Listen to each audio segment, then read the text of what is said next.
My name is Charles Snyder. I am the creative director of Outspoken.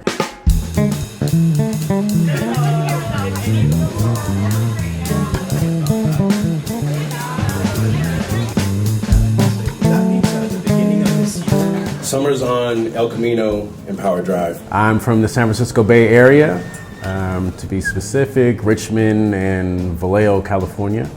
I've been living in Spain for the better part of 5 years. I write poetry, I write screenplays, I'm an actor as well, I do a lot of different things. You can holler, you can snap fingers, you can clap, you can stomp a foot. Homecoming can mean a lot of different things to people. It can mean like, going back home to a physical space. It could mean going back to who you were after a relationship. And that was kind of what it was for me. Like looking at yourself in a mirror and kind of reclaiming some of your power that might have been lost, or it could be acts of return in that way. Return to yourself, return to your homeland, return to healthiness. It could be different things to different people. So I think homecoming was just a really good topic to start the season off with.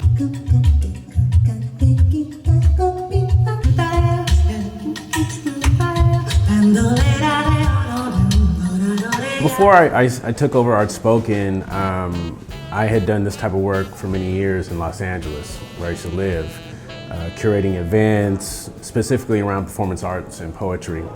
And so I would say I have about a good 5 to 7 years of this type of work. And so going into doing Outspoken, I was bringing all that kind of experience, but also curious to see what kind of talent and what kind of experiences people were bringing to the table for this event. And so I didn't really know what to expect because a lot of the artists were people I had just recently met or I saw last year at Outspoken. This is a draft, or rather a work in progress. These are the jumbled pieces of my identity. Sometimes the lines, they switch. You see, my mind is complicated. In terms of the artists, they had different kinds of artist background. We had a guy named Lance Tooks who read a comic over the treacherous hills and valleys of Fort Greene Park. But instead of protecting me from vengeful Ronin, which I was totally unexpected. I was like, wow, that's awesome. We had, great music artists with Zule and Arnaldo Lescalle.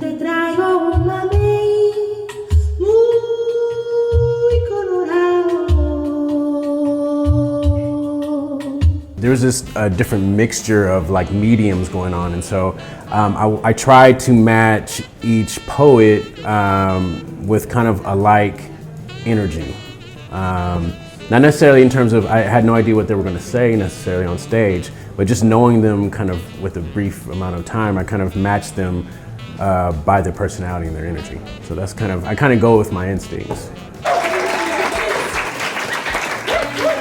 Started to come out naturally. It was kind of like something that was turned on, that was dormant for a long time. Maybe that I didn't even know that was there.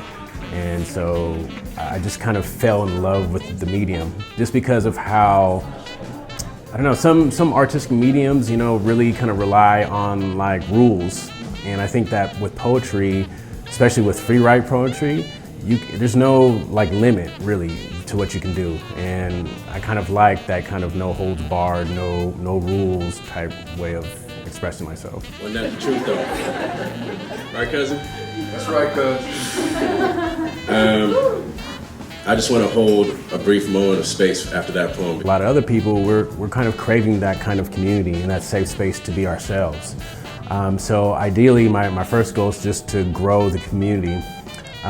Secondly is to just kind of have kind of an ear on or a feeling of the pulse of art that's being created here in Madrid in diverse communities. I'd like to know who the main artists are. I'd like to know who's doing the work and stuff, and I'd like to align myself in the organization with those types of artists. And eventually, my goal is to make this into a well-oiled machine where we're not only just doing open mics and discussions, but we're also doing workshops and different in theater and dance, and I just want to.